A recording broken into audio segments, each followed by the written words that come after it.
Bonjour à toutes et à tous et soyez les bienvenus sur RTI 1.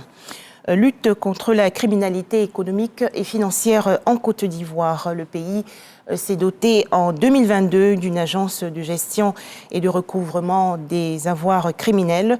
Cette structure est actuellement à la phase pratique de ses activités. Elle vient donc de vendre aux enchères un navire saisi par l'État pour une valeur de 286 millions de francs CFA. La cérémonie de vente s'est déroulée récemment au port autonome d'Abidjan.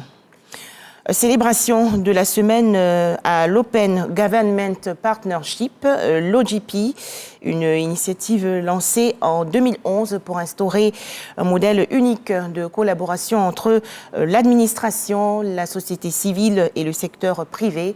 Objectif, promouvoir la transparence, notamment dans la gestion des affaires publiques et lutter contre la corruption. Les explications détaillées tout de suite de Lanciné Bakayoko. Cette année, et pour chaque pays membre, la particularité de la semaine de l'Open Government Partnership réside dans la promotion d'une gouvernance plus ouverte, participative et inclusive.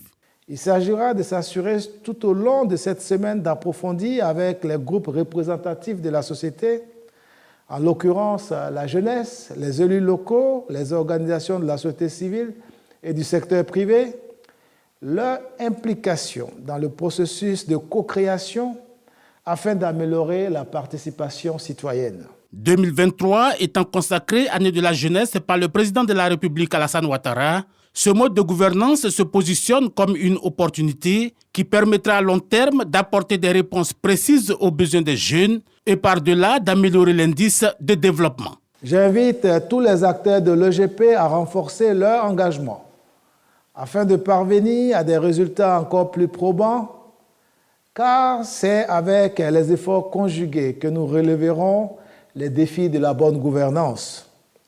J'encourage également les populations à s'approprier les valeurs de l'OGP, à savoir la lutte contre la corruption, la transparence dans la gestion des affaires publiques, l'inclusion, la participation citoyenne et l'innovation technologique. Pour l'heure, de grands rendez-vous attendent la Côte d'Ivoire, le 8e sommet OGP en Estonie en septembre et le 4e séminaire PAGOF en juillet à Dakar.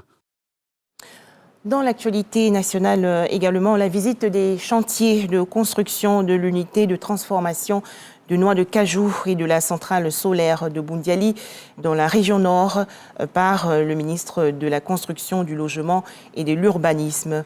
Bruno Koné s'imprègne ainsi de l'état d'avancement des travaux.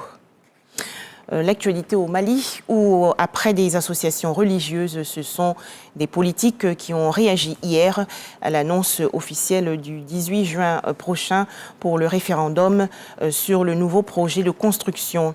Réunis au sein du collectif Appel du 20 février pour sauver le Mali, ces associations et partis politiques ont décidé d'empêcher par les voies légales la tenue de ce référendum. Les inondations et glissements de terrain provoqués par de fortes pluies le 4 mai dernier dans le sud Kivu, dans l'est de la République démocratique du Congo, ont fait plus de 400 morts dont les dépouilles ont été retrouvées. À noter qu'une journée de deuil national est observée aujourd'hui dans tout le pays. Enfin, drame hier en Inde, au moins 22 personnes sont décédées dans le naufrage d'un bateau transportant des touristes dans l'état méridional du Kerala. Les corps ont été récupérés, 15 femmes et 7 hommes.